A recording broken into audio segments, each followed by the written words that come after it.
پھر رمضان کی ہر رات میں اللہ تعالیٰ جہنم سے جہنمیوں کو بری کرتے ہیں. کتنے جہنمی جہنم سے بری ہوتے ہیں ذرا غور کیجئے کہ مدینہ طیبہ کے قریب ایک قبیلہ تھا، اس کا نام تھا بنو کلب. ہر گھر والے 200 500 1000 2000 بکریاں گھروں میں پالتے تھے، اور پورے قبیلے کی بکریاں اتنی تھیں کہ جب وہ باہر نکالتے تھے تو 2 پہاڑوں کے درمیان کی پوری وادی ان جانوروں سے بھر جاتی تھی. 2 پہاڑوں کے درمیان کی وادی جانوروں سے بھر جاتی تھی، اتنے جانور ہوتے تھے ہزاروں کی تعداد میں. تو نبی علیہ السلام نے اس قبیلے کا نام لے کر فرمایا کہ بنو کلب قبیلے کی بکریوں کے بالوں کے برابر جہنمی ہر رات جہنم سے بری ہوتے ہیں. اب بکریوں کے بال کتنے ہوں گے ہم تو اندازہ نہیں لگا سکتے. ہمارے ایک دوست تھے، وہ فارغ البال تھے، گنجے تھے. ایک دن میں نے دیکھا انہوں نے ایک لٹ سی لگوائی ہوئی اور بال سجائے ہوئے. تو میں نے پوچھا کہ آپ نے یہ لٹ لگوائی؟ کہنے لگا جی میں نے بال ٹرانسپلانٹ کروائے ہیں. میں نے کہا بال ٹرانسپلانٹ کروائے ہیں تو پھر پورے کروا لیتے. کہنے لگے حضرت ایک بال کا $1 انہوں نے لیا ہے اور میں نے $10,000 دے کر یہ 10,000 بال لگوائے ہیں، اور 10,000 بال بس اتنی سی لٹ نظر آتی تھی یوں. اس دن مجھے احساس ہوا کہ اگر اتنے سے بال 10,000 ہیں تو پورے سر کے بال کتنے ہوں گے، اور پھر اگر سر کے بال اتنے ہوتے ہیں تو ایک بکری کے جسم پہ بال کتنے ہوں گے؟ لاکھوں کی تعداد میں بال ایک بکری کے جسم پر ہوں گے. اگر ایک بکری کے بال اتنے ہیں تو جہاں 2 پہاڑوں کے درمیان کی پوری وادی بھر جاتی تھی تو ان بکریوں کے بال کتنے ہوں گے؟ اس کا مطلب یہ کہ معاملہ کروڑوں سے بھی اوپر کا ہے. اتنے جہنمی ہر رات جہنم سے کیے جاتے ہیں. جب اللہ کے اتنے جوش میں ہے اور اتنے گناہگاروں کو معاف کر رہے ہیں تو ہمارے لیے اپنا نام شامل کروانا کون سا مشکل کام ہے؟ تھوڑے سے آہوزاری کریں، رونا دھونا کریں، اللہ تعالیٰ کی رحمت جوش میں ہوتی ہے، ہمارا بھی نام شامل ہو جائے گا اور ہماری بھی بخشش ہو جائے گی. اور ہر رات یہی بخشش ہوتی رہتی ہے حتیٰ کہ رمضان المبارک میں ایک رات آتی ہے جس کو لیلۃ القدر کہا جاتا ہے، جس رات قرآن اترا تھا. اس رات میں انسانوں کے گناہ ویسے ہی معاف کر دیے جاتے ہیں. حدیث مبارکہ میں آتا ہے کہ ایک ایسی گھڑی ہوتی ہے اس رات میں کہ اس گھڑی میں جو دعا مانگی جائے قبول ہوتی ہے. اب وہ گھڑی کب ہوتی ہے ہمیں کیا پتا؟ حق تو یہ تھا کہ ہم 365 راتوں میں اس کو ڈھونڈتے، مگر اللہ نے کام آسان کر دیا. نبی اسلام نے بتایا کہ وہ رمضان مبارک کے اندر ہوتی ہے. اس کا مطلب یہ ہے کہ 365 راتیں جاگنے کی ضرورت نہیں، 30 راتیں جاگنے کی ضرورت ہے. پھر بندہ سوچتا ہے کہ 30 راتیں جاگنا تو بڑا مشکل کام ہے. تو نبی اسلام نے کام اور آسان کر دیا. فرمایا کہ تم رمضان مبارک کے آخری عشرے میں لیلۃ القدر کو تلاش کرو. تو 20 راتیں اور نکل گئیں، باقی 10 راتیں رہ گئیں. پھر بندہ سوچتا ہے جی کہ 10 راتیں جاگنا بھی بڑا مشکل کام ہے. تو نبی اسلام نے کام کو اور آسان کر دیا. فرمایا آخری عشرے کی جو طاق راتیں ہیں ان میں اسے ڈھونڈو. 21 23 25 27 29 5 راتیں بنتی ہیں. یوں سمجھے کہ 365 میں سے 5 راتیں ہیں جن میں ہمیں لیلۃ القدر تلاش کرنی پڑے گی.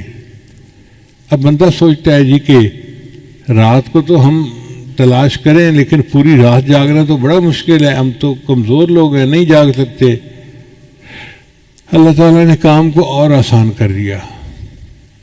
اللہ نے یہ تو نہیں بتلایا کہ وہ رات کی برکتیں شروع کب ہوتی ہیں، مغرب کے وقت شروع ہوتی ہیں، عشاء کے وقت، آدھی رات کے وقت، کتنے بجے. ایک بات بتا دی. فرمایا کہ وہ رات کو جب بھی خاص برکتیں نازل ہوتی ہیں تنزل الملائکۃ والروح فیہا باذن ربہم من کل امر سلام سلام ہی حتی مطلع الفجر. یہ برکتیں مطلع فجر تک رہتی ہیں، یعنی جب روزے کا وقت ختم ہوتا ہے نا اس وقت تک رہتی ہیں۔ اس کا مطلب یہ ہوا کہ لیلۃ القدر کی برکتیں رات کے جس وقت میں بھی شروع ہوں، جب وہ شروع ہوں گی تو پھر روزہ کا وقت شروع ہونے کا جو ہے نا سحری کا وقت وہاں تک رہیں گی۔ اس کا آسان طریقہ یہ ہے کہ ہم سحری کو 1 گھنٹہ پہلے کر لیں، وقت ختم ہونے سے پہلے، اور آدھا گھنٹہ جو ہے آخر کا بچا لیں۔ اس آدھے گھنٹے میں 2 رکعت 4 رکعت نفل پڑھ لیا کریں اور 10-15 منٹ بیٹھ کے دعا کر لیا کریں۔ جب بھی لیلۃ القدر ہوئی تو وہ وقت لیلۃ القدر میں ضرور آئے گا اور ہمیں لیلۃ القدر پانے کا اجر مل جائے گا۔ اور اس رات کی عبادت 1000 مہینوں کی عبادت سے بہتر ہے۔ 1000 مہینے تقریباً 83 سال بنتے ہیں اور 80 سال سے کم تو عمر ہوتی ہے۔ اس کا مطلب یہ کہ ایک رات اگر مل گئی تو پوری زندگی کے گناہ معاف ہو جائیں گے۔ اللہ نے کام کو کتنا آسان کر دیا۔ تھوڑی سی ہمت کرنے کی بات ہے، اللہ تعالیٰ کی رحمت بہانہ ڈھونڈتی ہے مغفرت کے۔ پھر ایسا بھی ہوتا ہے کہ ایک بندہ پورا مہینہ غفلت میں رہا، اس نے نہیں خیال کیا، تو انسان کی فطرت ہے جب آخری دن آتا ہے نا تو اس کو احساس ہوتا ہے یار رمضان نکل گیا ہاتھ سے، پھر الوداع یا سحوری الوداع پڑھنا شروع کر دیتے ہیں۔ تو حدیث مبارکہ میں آتا ہے کہ پہلی رمضان سے لے کر 29 رمضان تک جتنے مجرم جہنم سے بری کیے گئے تھے ان سب کا ٹوٹل آخری رات میں اتنے اور بری کر دیے جاتے ہیں۔ یعنی اگر 1 ارب ہر رات میں بری ہوئے تھے تو 29 ارب تو رمضان میں بری ہو گئے، اور آخری رات میں 29 ارب اور بھی ان کی بخشش کر دی جاتی ہے۔ اب جب اللہ کی رحمت کا معاملہ ایسا ہے تو پھر ہمارے لیے بخشش کو پانا کون سا مشکل کام ہے۔ ایک بندے نے رمضان کی قدر نہیں کی، عید کا چاند نظر آ گیا، تو اللہ نے ابھی بھی اپنی رحمت جو لیلت جو ہوتی ہے نا عید کی رات، اس کا نام ہوتا ہے لیلۃ الجائزہ۔ اس رات میں جنت کو خوشبوؤں کی دھنی دی جاتی ہے، صاف کیا جاتا ہے، تو جنتی حوریں پوچھتی ہیں فرشتوں سے کہ جنت کی صفائیاں ہو رہی ہیں، آخر وجہ کیا ہے؟ تو فرشتے انہیں بتاتے ہیں کہ اللہ تعالیٰ نے اپنے محبوب وسلم کی امت پر خاص مہربانی فرمائی اور ان کے گناہوں کی بخشش کر دی، اب ان کو جنت ملے گی، اس لیے جنت کی صفائیاں ہو رہی ہیں۔ تو حوریں جنت کے جنتیوں کا انتظار کرتی ہیں۔ اس رات میں اگر کوئی بندہ عید کی رات میں عبادت کر لے تو اس کے بھی گناہ معاف ہو جاتے ہیں۔ پھر اس سے آگے سنیے کہ حدیث مبارکہ میں آتا ہے کہ جب عید کا وقت ہوتا ہے تو ہم نے دیکھا کہ عید کی نماز پڑھنے تو ہم جیسے غافل بھی چلے جاتے ہیں، جو جمعہ نہیں پڑھتے نا عید وہ بھی پڑھ لیتے ہیں چونکہ فنکشن ہوتا ہے نا۔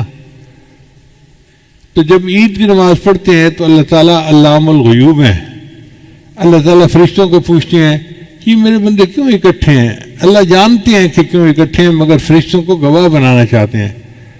فرماتے ہیں یہ بندے کیوں اکٹھے ہیں؟ وہ کہتے ہیں یا اللہ یہ وہ مزدور ہیں جنہوں نے 1 مہینہ مزدوری کی، اب یہ آپ سے مزدوری کی اجرت چاہتے ہیں، تنخواہ مانگتے ہیں۔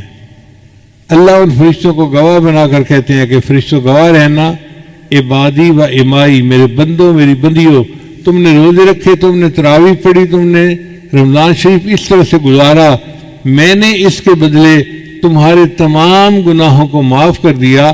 قوموا مغفورا لکم، کھڑے ہو جاؤ بخشے بخشاؤ، میں نے تمہارے سب گناہوں کو نیکیوں میں تبدیل فرما دیا۔ اب جب اللہ تعالیٰ فرماتے ہیں کہ کھڑے ہو جاؤ بخشے بخشائے، میں نے تمہارے سب گناہوں کو نیکیوں میں تبدیل کر دیا، اس کا مطلب یہ کہ واقعی بندے کو اللہ دھونے کے لیے تیار ہے۔ تو یہ رمضان کا مہینہ شہر الغفران ہے، ہم بھی نیت کریں کہ ہم نے اپنے آپ کو دھلوانا ہے اور گناہوں سے ہم نے جان چھڑا کے ایک نئی زندگی شروع کرنی ہے۔